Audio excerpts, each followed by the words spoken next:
Hello, Tadeo. Nania. We have lots of great questions from our viewers. All right, please proceed. All right. Um, can you comment on the recent video that was released of the pyramid-shaped UFOs? What we will say at this time, simply again, is this is another phase, another step in the understanding of the beginning of disclosure, where certain authoritative institutions are now willing to release the information, to validate the information. One must still be aware that there may be other purposes they have in mind for the reason for releasing this information. So one must be aware that there are agendas behind some of this, even though the information and the recordings are authentic. They may have other reasons for doing so. So all we would simply suggest is that you all remember that no matter what is said to you, as disclosure continues to unfold, that we are here to assist you, that we are here to support you, and that we love you unconditionally. And allow yourself to remain balanced and in your center with regard to your understanding of the vibration that is necessary for true open contact to occur. Okay, thank you. How can we steer clear of the path of the grays? If the world is splitting and many people are going down that path, how do we know if we are still on the path that the grays took or we're on a different path? Some will remain on the path that will be similar to what the grays chose to experience, but others will allow themselves to go a different path. This again is the reason why we share with you the information that we do, and in particular, the idea of the formula of acting on your passion. Because when you do follow the formula as precisely as you can, you raise your frequency. And when you raise your frequency, as we have said many times, you make yourself a better receiver, a better antenna for higher frequency information, communication, contact, and inspiration. And that alone will navigate you in the direction that is different than what the grays experienced. Thank you. You have a symbiotic relationship with animals and plants on your planet. Yes. On Earth, billions of animals are enslaved and exploited and suffer painful lives and deaths. Yes. Now, the person is saying, I'm a vegan, but what else can we do? And how can humanity be inspired to be more loving towards animals? Again, by raising your frequency, you will actually start to be able to perceive, if you are willing, that there is the capability of communication with all forms of life on your planet. And as that communication becomes apparent, then you can start to realize that you are dealing with intelligent beings of a different sort. You can form a different kind of understanding and relationship with them. But the idea also is to act in whatever way you can in a positive manner to change the situations that you have described so that you can explain perhaps the idea that you will actually experience a greater benefit by going back into a natural format of your relationship to all forms of life on your planet. So the idea again is to always take actual actions on your planet to change these things, to encourage others to change them in ways that are more beneficial to all concerned. But the actions are important. It's not about asking what other people can do, but what you can do.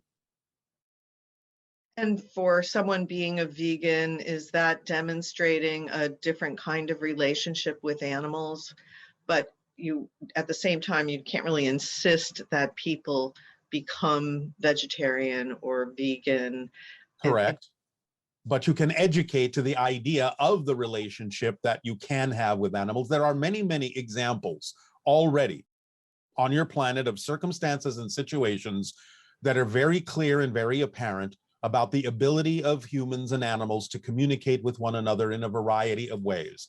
So one approach might be to compile that information of such cases where they exist and create a demonstration of these things that may allow people to at least have the option to understand that such things are possible and allow them to make the choice to develop a different kind of relationship with animals. So the more examples of communication that already occurs between humans and animals that exists on your planet can be shown to others, the more it might be possible or probable that others will suddenly realize that they are simply communicating with a different form of intelligence, and that can change the relationship if, again, they so desire.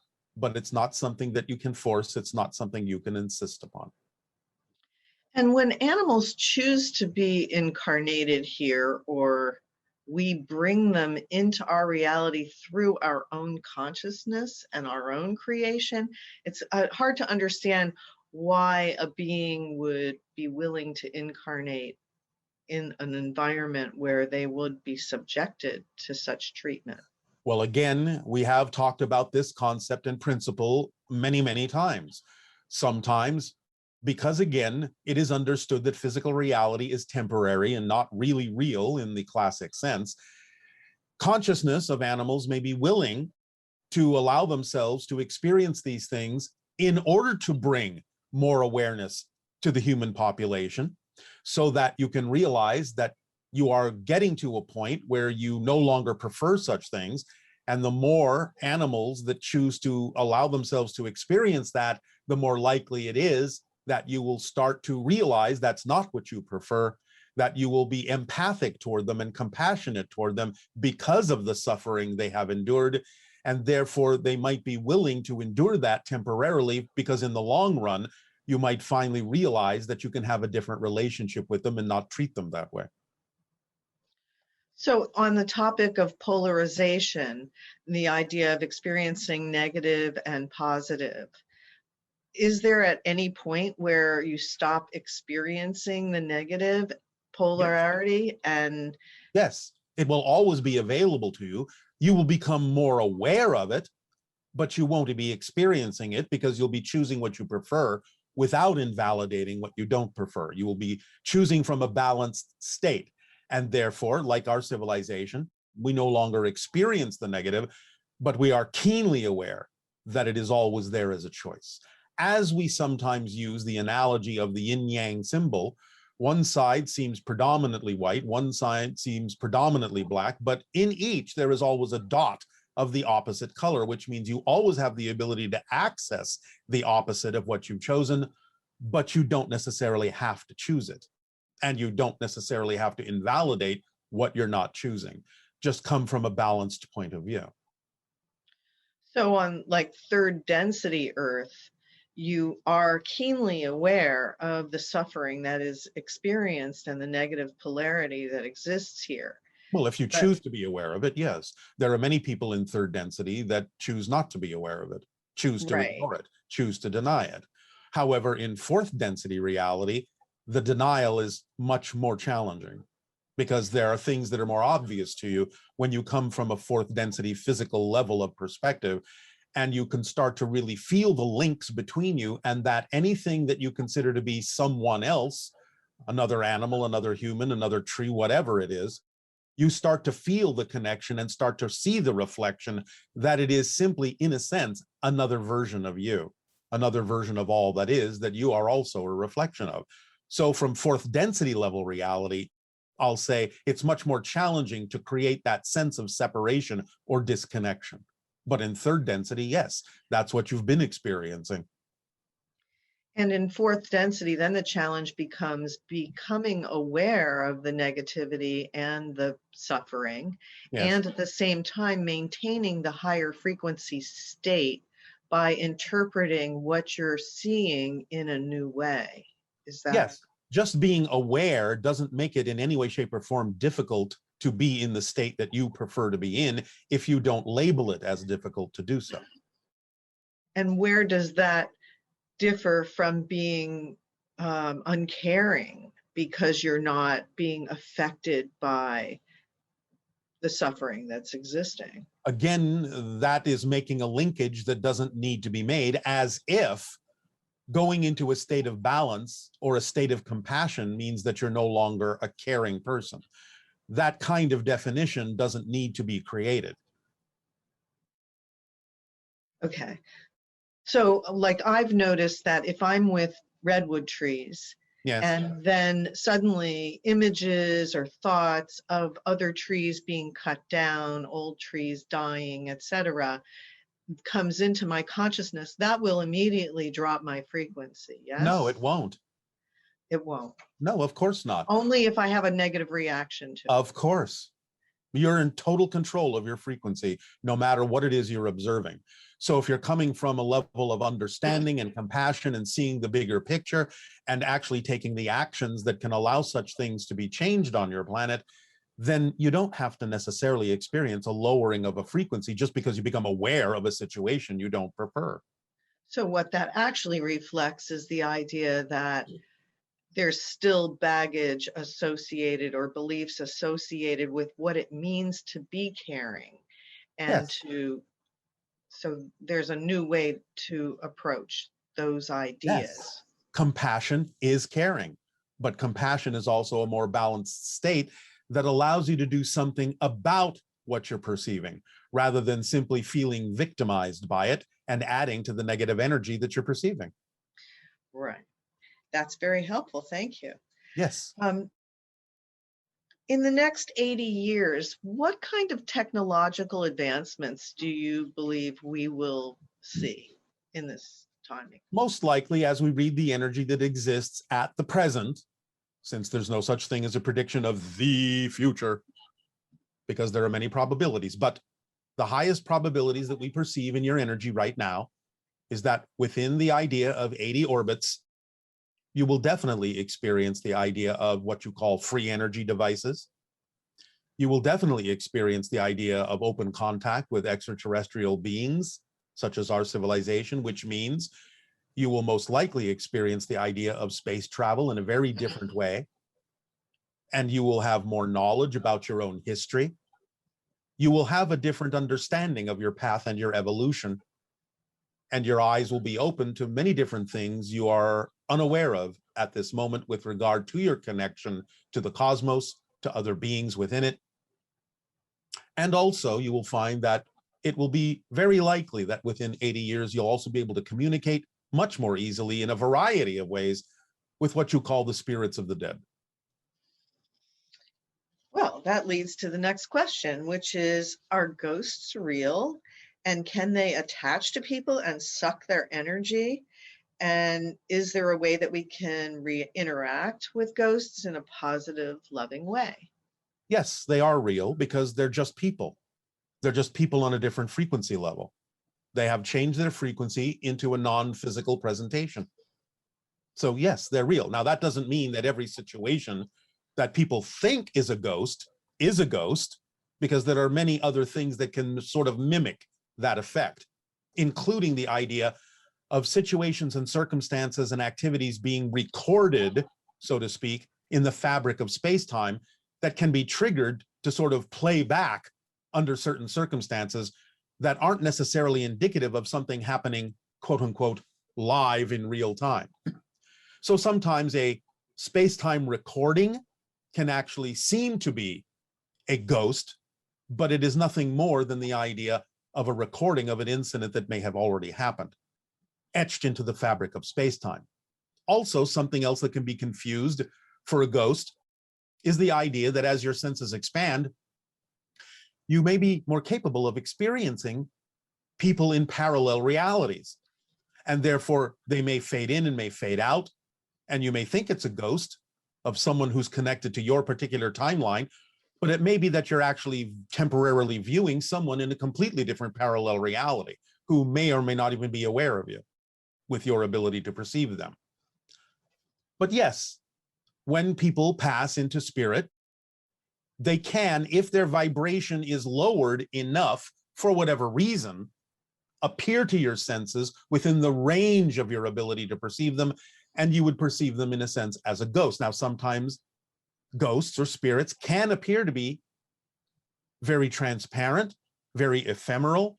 They can come and go very quickly. And sometimes, depending on the circumstance and the spirit's ability, they can actually appear to be a solid person that you can't even necessarily tell is a ghost until suddenly they disappear in front of your eyes.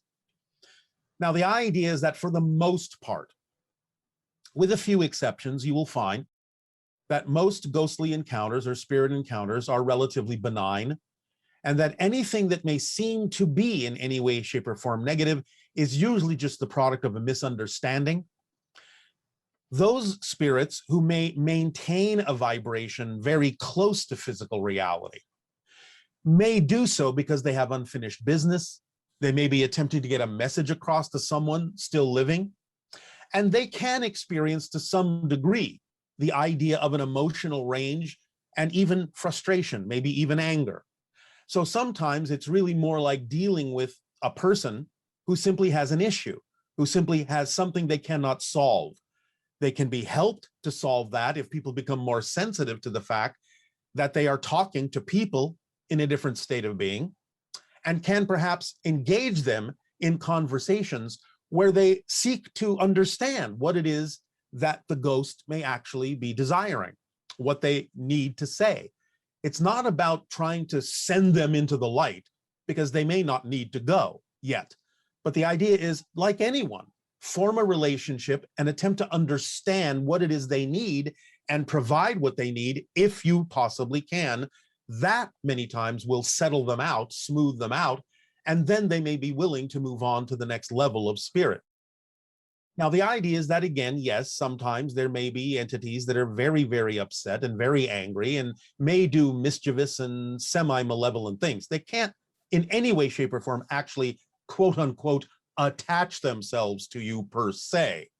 But you can certainly start to match their vibration of upsetness or anger, and that can be your own negative energy then that can amplify that kind of a relationship, in much the same way that if you start an argument with someone who's living, you will have what you would experience to be a very frustrating, tense, or negative experience with them in your relationship. So in that sense, a ghost is not really that much different. So the idea is that, yes, now and then there may be an entity, a ghost, that is having a very, very challenging time, and they may be a little off kilter, and they may do negative things. But again, it's usually the product of something that is unsatisfied, something that is left undone, something that is left unsaid, something that they don't understand, because sometimes ghosts don't even know that they're ghosts. Depending on how a person may transition into spirit, sometimes they may not even know that they're dead and may be very confused about why people are no longer paying attention to them, why things have changed in the house that they lived in. So sometimes just explaining what's going on to them can actually smooth them out, settle them out, and help them understand what's happening so they don't have to be upset with it. This is what we will say about this subject at this particular moment. Okay. It is kind of interesting how Sixth Sense, the movie, really started to address what you're talking about. Yes, So exactly. that is reflective of our media reflecting to us information that we've already really accessed, Yes. but haven't accepted broadly. Yes. Um, Just remember this. yes. Ghosts are people too. Oh my goodness. Okay. This person is talking about, oh, here's one question. What does COVID represent vibrationally? It represents a course correction. It represents the opportunity to recognize when you may have been making choices that are not necessarily in alignment with who you prefer to be in the world you prefer to experience. And therefore, it is a reflection vibrationally, a reaction vibrationally to the idea that there may need to be some responsibility taken for choices made that are not in alignment with who you prefer to be. And it is an opportunity for course correction. This is what the idea of viruses and bacteria and microbes and things like that, in general, though there may be some specificity to different kinds, in general, it exists in your physical reality as a course correcting mechanism to let you know when you may be out of balance. Because if you are in balance, those particular entities can't really cause any particular kind of harm to you. But when you are out of balance, they can, because they will amplify and feed off of the idea of the negative energy and take advantage of the state of being you have created that allows them to proliferate and interact with you in a way that is, shall we say, not necessarily always pleasant. And at the same time, isn't part of their purpose it reflecting the temporary nature of physical reality, because they are the actual Yes, partly. mechanisms that remove people from physical reality? Partly, yes. It depends on the person and their relationship to the idea of what they're experiencing, of course. But in general, yes, it's part of the idea that one of the clues you have that physical reality isn't real is that it actually does deteriorate, because real reality doesn't deteriorate. Physical reality is just a dream, and therefore it can, in a sense, fade away. So fascinating. Now, for those who really want to follow their passion, but are afraid to live that because they're concerned that people won't like them, or that other people will try to bring them down for pursuing that path, what would you say to that? Well, what we have always said, anytime those kinds of feelings come up when you're moving in the direction of your passion, realize that that's the purpose of that moment, is to recognize that you have a belief that is generating those feelings. So don't rush past it. Don't ignore it. Don't suppress it. Stay with it. Acknowledge the feeling. You have to own it in order to change it. And by changing it, we mean you have to get in touch with the belief system within you that would generate that kind of a feeling, because you can't have a feeling one way or the other until you have a belief one way or the other. So use that moment when it comes up, because that's part of the formula, the reflective mirror that reveals to you anything that's out of alignment with your passion. To discover what that is actually part of your passion, because without discovering it, without identifying it, you can't really let it go. So the idea is that when that comes up, those ideas, oh, people won't like me, or they will think I'm crazy, or it will never work, or I'm not worthy, and I'm not deserving, and all of that, stop right there, because that idea, that issue, is the most important thing you could possibly deal with at that moment. So get in touch, find out what you would have to believe is true about yourself in that circumstance in order to feel or believe the way you do.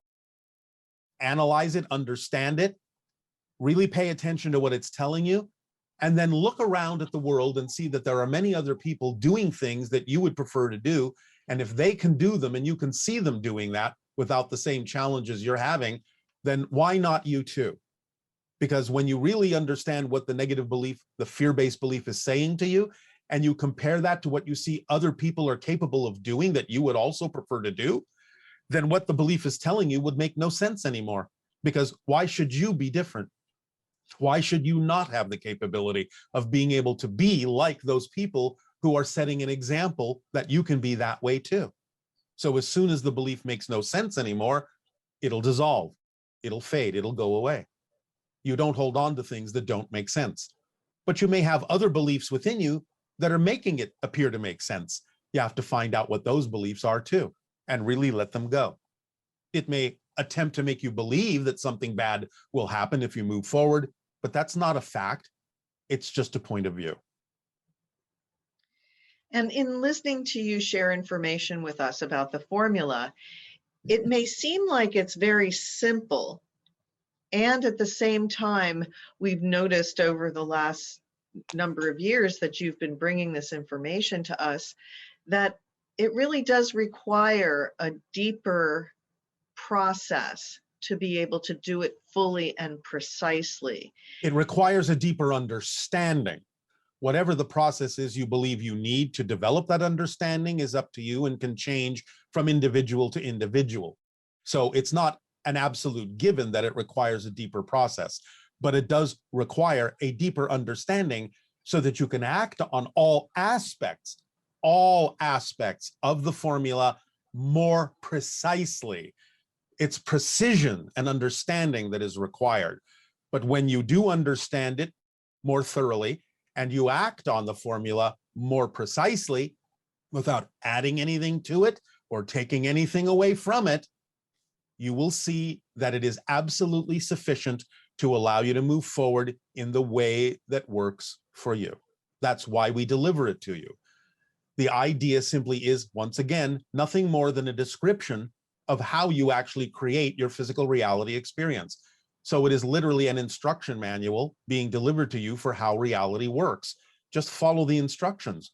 When you get an instruction manual to operate a piece of machinery, there's nothing in the instruction manual that says you should leave an instruction out or that you should add additional instructions to it. The instructions are there in the way they have been designed to allow the machine to operate to your advantage. Just follow the instructions. That's all you have to do. So all it really takes, by whatever process you deem is necessary, is a clear and deep and precise understanding of what the instructions are telling you. And that's why we have ongoing conversations to go through whatever process is necessary that people believe is necessary for them to develop a clearer understanding of what we mean when we say all you need to do is be precise. And we're happy to do that. But there are no more instructions. It is actually very simple. One of the things, of course, that may involve people in a certain kind of process is understanding why they believe it has to be more difficult than it is. So if that process is necessary, we are happy to engage you in that process as well, to realize that it is actually very, very simple. And also, I've noticed that as an individual changes and incorporates these new beliefs into their belief system, every time they hear you talking about that, they have the opportunity to have a greater grasp and employ greater precision in being able to express it. Yes. Because it's the precision of expressing it that takes you to higher and higher vibrational states. Yes, it's about streamlining and not, shall we say, clouding it up with superfluous ideas or perspectives. Then you allow it to work as efficiently as it is designed to work. So thank you. These are some ET questions. Oh, all right. Was Steven Spielberg subconsciously describing the Blue Men ETs when he created the movie Avatar? And are there aspects of the movie that accurately reflect the reality of the Blue Men?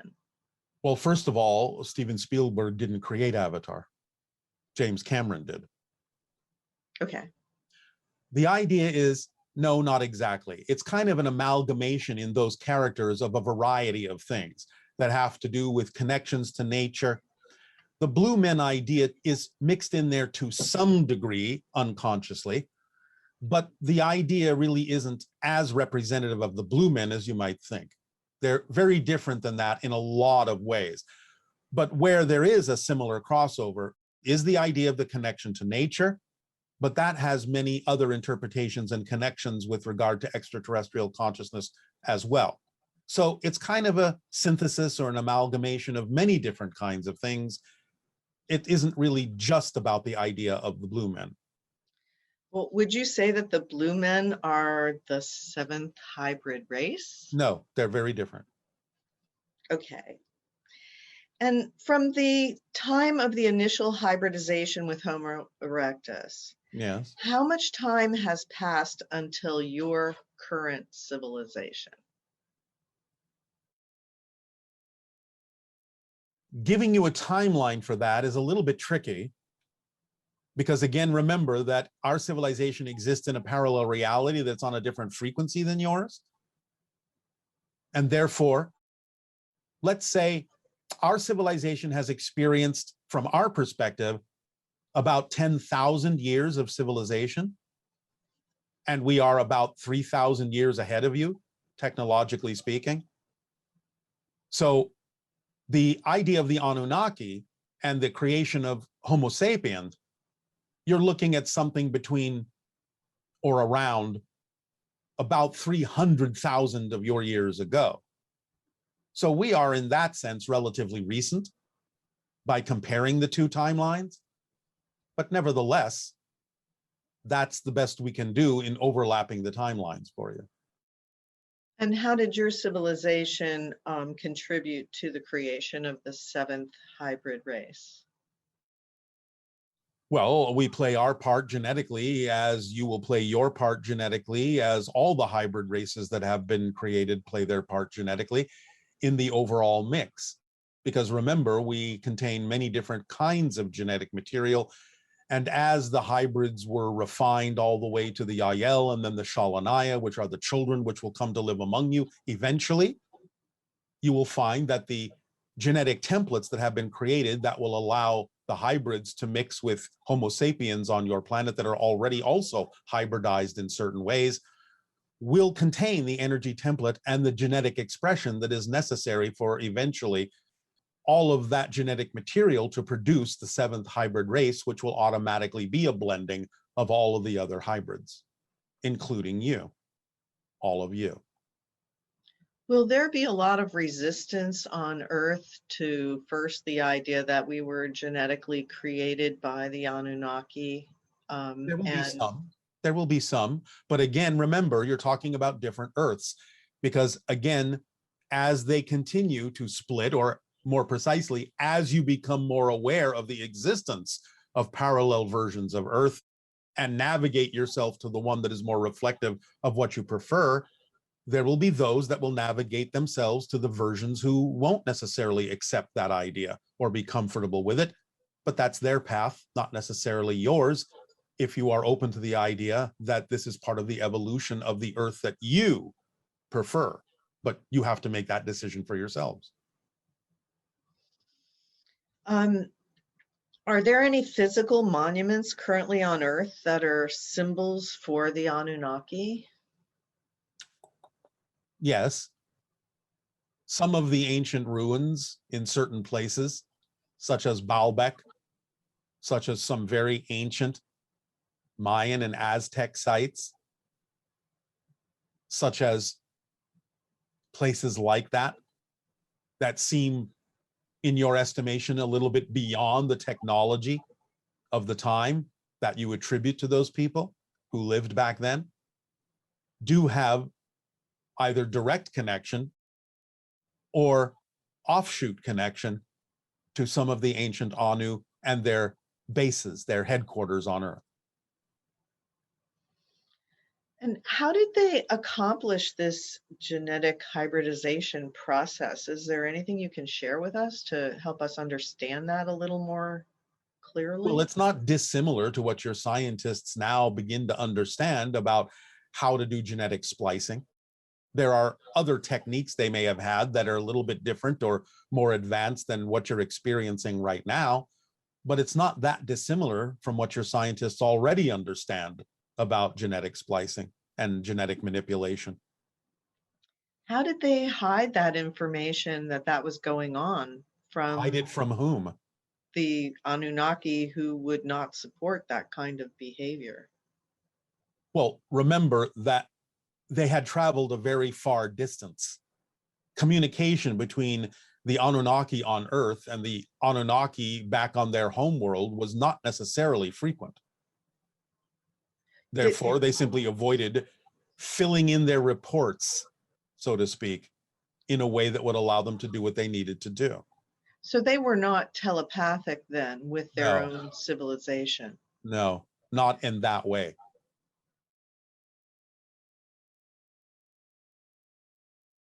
Is Göbekli Tepe an Atlantean remnant?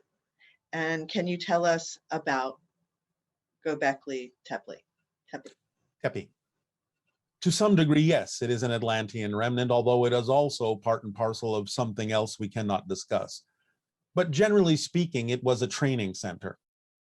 The idea of creating knowledge and awareness of certain attributes within humanity to allow them to experience things like telepathy, like astral projection more easily. In a sense, the creation of what you might call a fourth density being began back then as a project. And Göbekli Tepe was a part of that training.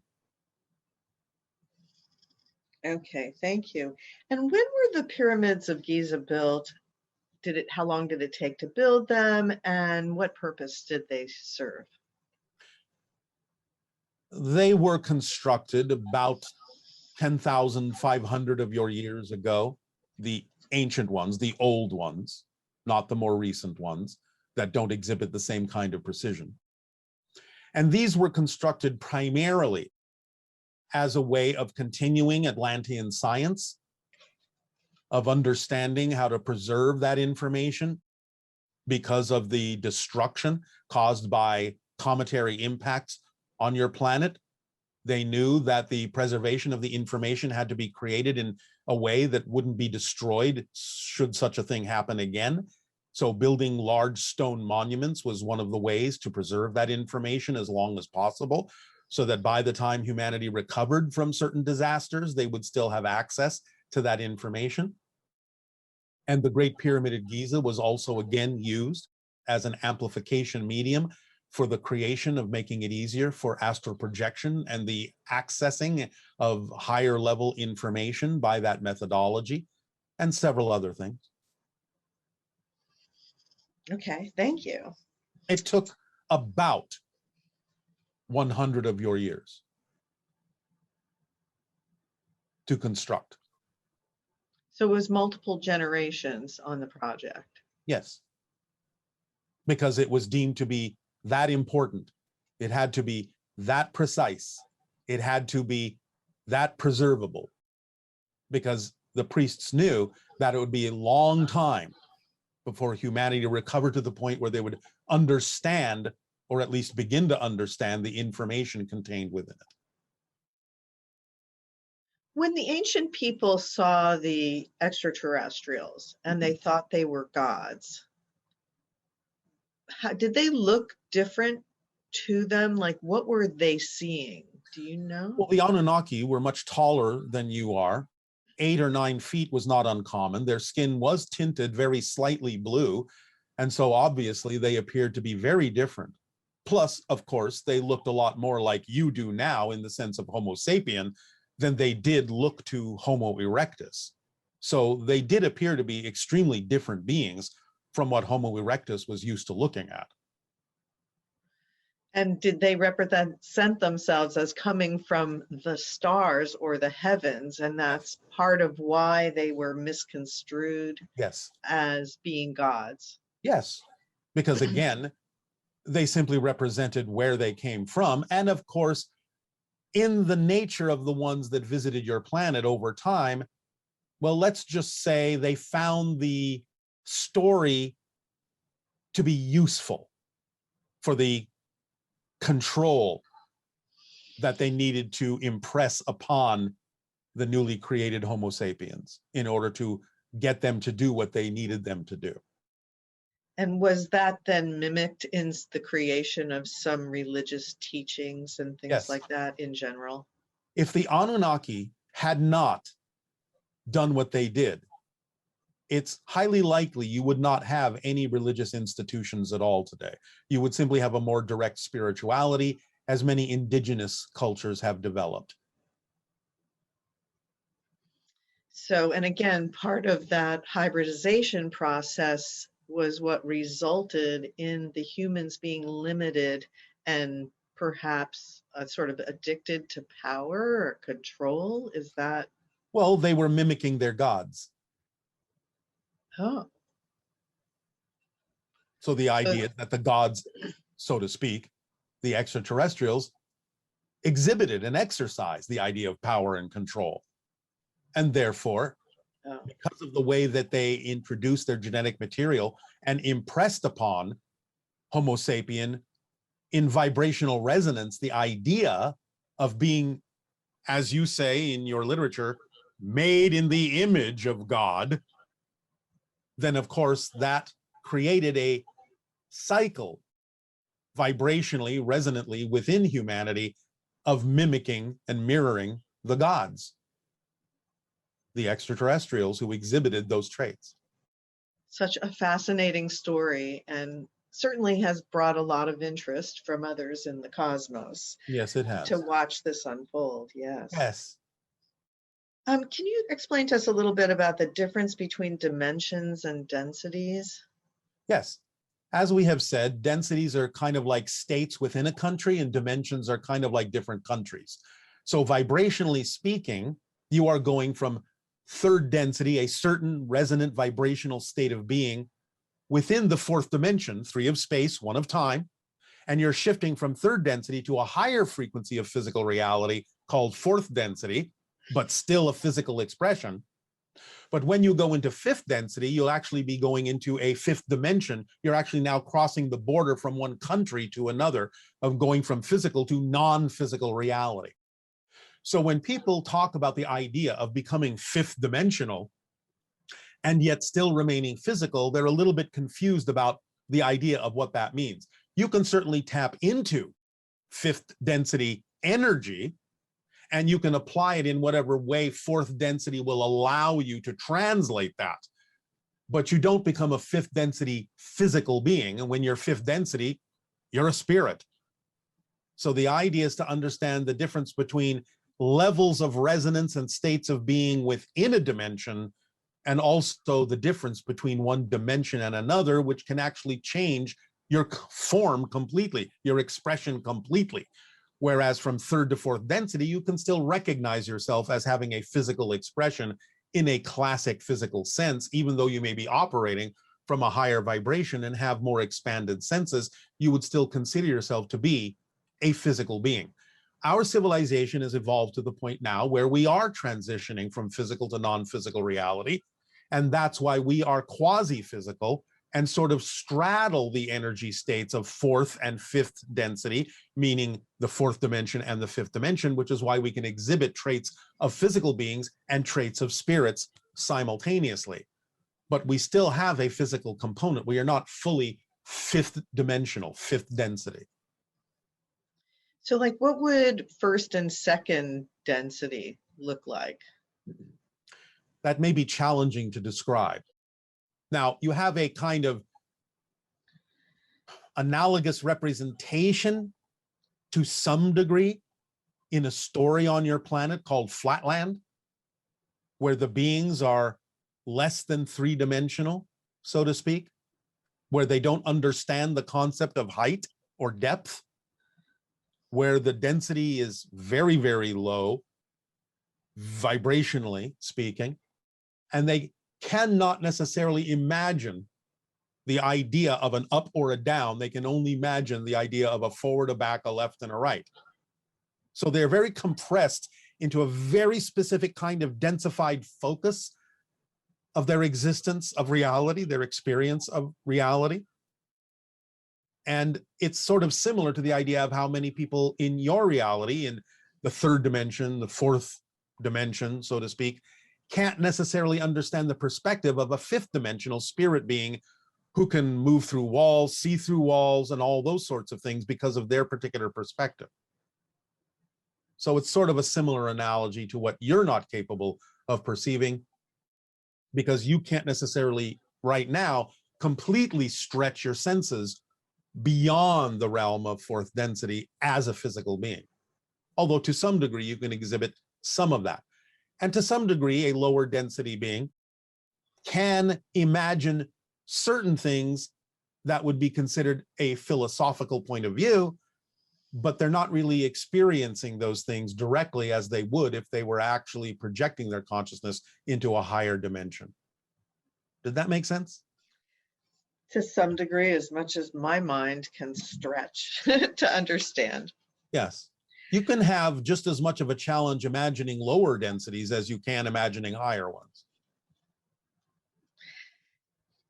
Is there a single clock for the whole universe, much like we have atomic clocks on Earth?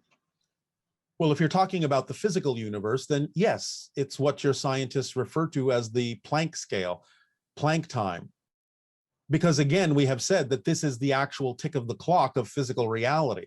This is what determines how many billions of times per second you are actually shifting. It's 10 to the 43rd. That's how many ticks of the clock there are in every second. 10 to the power of 43. That's the Planck scale. That's Planck time. That's the tick of the clock of the physical universe. Fascinating. Let's see. What's the difference between the higher mind, the soul, and spirit guides? All right. The soul, as we have said, is kind of like an overarching identity. And if it decides or chooses to have what you would call a physical experience, a portion of the soul, the non-physical portion, remains as the higher mind, and another portion is focused into what you experience as the physical mind. The physical mind has the physical experience, which feeds back into the higher mind and into the soul, that gathers that information and that energy and creates a more, shall we say, specific version of itself called spirit, because a spirit is specifically connected to a particular personal identity's physical experience. But that feeds back into the greater soul, who then contains that experience of that physical reality experience of the physical mind, having generated a kind of spirit representation of that experience in physical reality.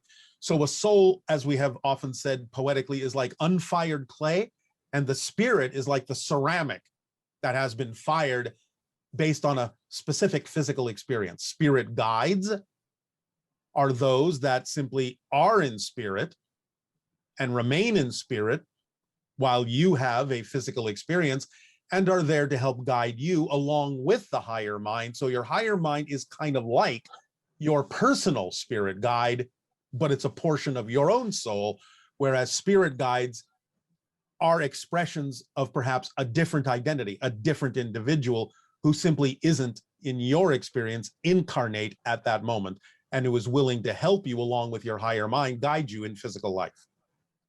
Is that explaining it clearly enough? Yes, that's fascinating. When we see others, as you've explained, our reality is a reflective reality. Yes. And so, how do we interpret another person's expressions and their behavior?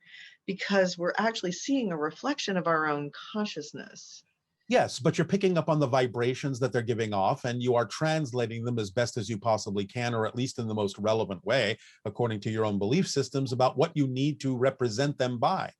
So you're creating a simulation of them, picking up on their vibrational energy and creating a version of them that meets your particular filters or needs or belief systems about exactly how you need to see them and how you need to interact with them in the mutually agreed upon third reality that you are creating together. So, in order not to take responsibility for another person's negative behavior, Yes. while at the same time realizing that you are receiving a reflective experience. Yes, but again, as we have said, it's not always a one-to-one reflection. There can be a variety of different degrees of reflection based on what it is you need to understand out of the relationship and experience, and what they need to understand out of the relationship and the experience. So it's not just a one-to-one reflection, philosophically speaking. So the idea of going into a belief system where, oh, well, this is happening and that's happening, so it must mean that I'm this or that, it doesn't really serve you to interpret what you're experiencing that way. Well, we're Is that not saying you correct? can't interpret it, but what we're saying is you have to be very clear about what the interpretation is, because you can misinterpret it based on your belief systems. Right. So Because the that's where, clearer you are, the clearer the interpretation will be about what it is that you need to get out of it, what it is they need to get out of it, and what you are responsible to them for without being responsible for them. so there, it's a fine line between letting your negative beliefs come in a sense, undermine your self-esteem by taking responsibility for another person's negative behavior. Yes. And at the same time, it gives you an opportunity to look within and see whether or not you are exhibiting similar behaviors. Correct. So you have to be very clear in your discernment about exactly to what degree the reflection is germane and relevant for you, and to what degree it isn't. Let's see. Do physically incarnated beings have free will and creative power, or is that just an illusion? Of course, you have free will. Now, you have made a free will choice also from another level, a spirit level, about exactly what kind of theme you will be exploring. And the theme is generally the person that you are. The challenges that come up are representative of the theme that the personality you've created yourself to be needs to explore. So that theme can seem like destiny because you can't necessarily change that until you finish that theme, but you have free will within that destiny, within that theme. As we have often used the analogy of a hallway, saying that from a spirit level, a higher level, you have chosen a particular hallway that you will walk down. That's your theme. That's your path. That's who you are. Being who you are in this life experience is the theme, is the destiny. But how you are who you are is up to your free will. Again, going back to the hallway analogy, you will walk down the hallway. That's your destiny. You made that choice from the free will of a higher level. But within the hallway, you are completely free to decide how you will walk down the hall. You can walk, you can run, you can fly, you can crawl, you can be happy, you can be sad, you can look in every doorway along the way, you can ignore them all, you can go upside down, backwards, inside out, whatever way you wish to do it. That's your free will exploring the theme you set up for yourself. So your physical life is a combination of a so-called theme or destiny and free will in terms of how you explore it.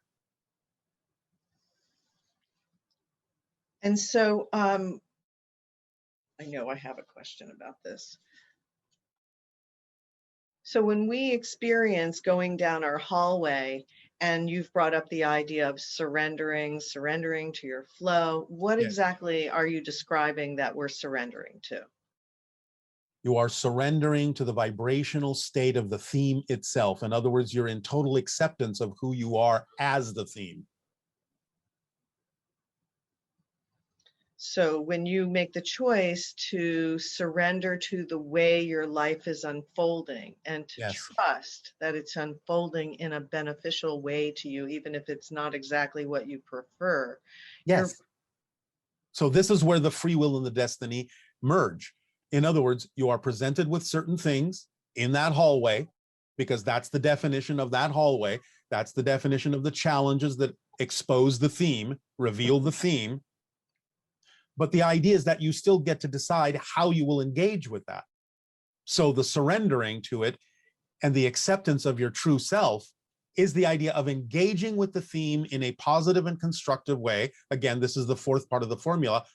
Choose to remain in a positive state because you understand that no matter what happens, even if you recognize it neutrally as something you don't prefer, still it's got to be there for a reason. It's got to be part of the exploration of your theme.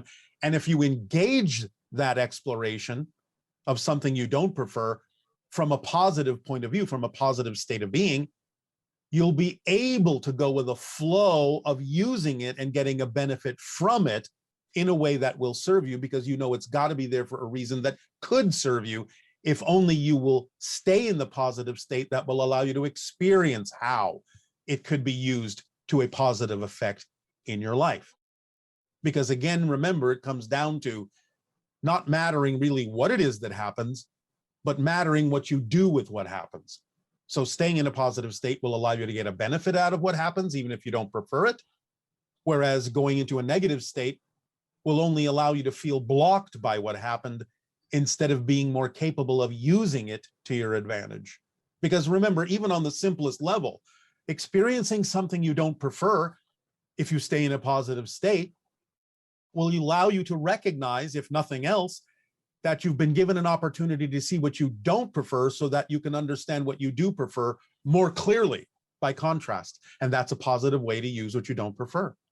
And when you use it up, when you learn the lesson of why it's there from a positive point of view, most likely it will fade away because it has now served its purpose and you can continue to move forward. Whereas if you give it a negative meaning, this doesn't belong in my life, this is not what I wanted, something is wrong, then all you're doing is creating a vibration that sticks you firmly right there in that position in the hallway until you get the point of why it happened to begin with and what you can learn from it and how it can benefit you by being there. So even if you experience some form of loss, if you have the basic understanding that everything happens for a positive reason, and you allow Everything your can be used used in a in a positive positive way. way. I just said it's there for a reason. Right. It's up to you to determine what that reason is.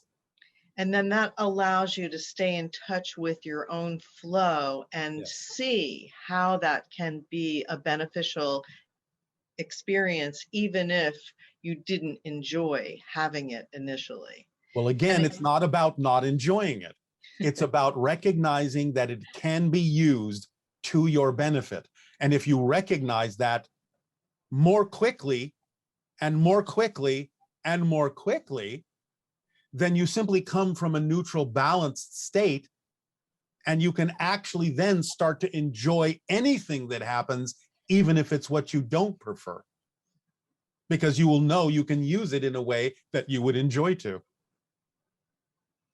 And it really can show you that something better can happen. Like it will Yes. bring up things like that. Like, Yes. oh, well, this was going to be the best thing that, and actually, by trusting that if negative synchronicity is serving you, Yes. by not allowing you to have a certain experience that you thought you wanted, Correct. then It's guiding you through the idea of not only giving you opportunities you can act on, but guiding you by preventing you from being able to act on certain things that is simply not your path right now. and then your trust in the unfoldment of your life and how your flow goes Yes. will make all the difference in the world as you're Yes. experiencing these lessons, so to And speak. as you become used to this and it becomes your first nature, then it even goes beyond the idea of trust. You simply understand and know how things work. Then it's not a matter even of having to have trust in it. You simply understand that that's the way it works.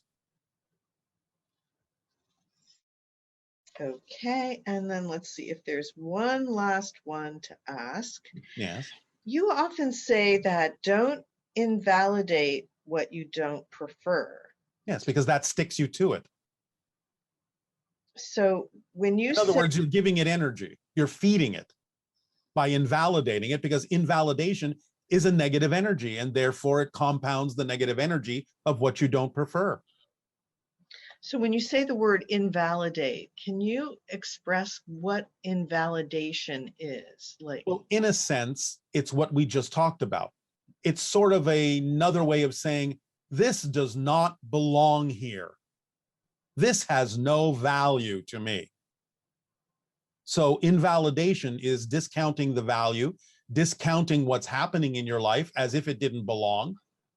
And therefore, all you're doing is reinforcing your inability to use it in a way that positively serves you. so, and I guess It's like lastly, saying, I see a series of stepping stones ahead of me, Mhm. but one of them is a color I don't like. I don't prefer it. So I'm going to invalidate it. I'm going to say that stone has absolutely no value whatsoever. It does not belong on the path. So get rid of it. Now you have no way to step from that stone to the next one. You have literally caused yourself to invalidate your path, to remove the ability to step forward by discounting the reason that that stone, that different stone, is there, instead of using it to your advantage, saying, well, that stone is different because there must be something different I need to look at here. There must be something different I need to learn here that would actually help me then go on to the next stone. But if I invalidate it and remove it from the path, then there's too big of a gap for me to cross. There's no stone for me to step from to the next stone beyond. And so coming back to the monologue in the beginning, essentially what you're explaining to us is how to stay in the moment Yes. and appreciate whatever is being generated in that moment, Yes. and how to be in the state where you're not invalidating what is happening. Yes, because then you cannot use it to move forward if you invalidate it. If you say it's worthless, it has no value, it doesn't belong here, how can you use it to keep moving? You can't. Okay, great. Thank you so much.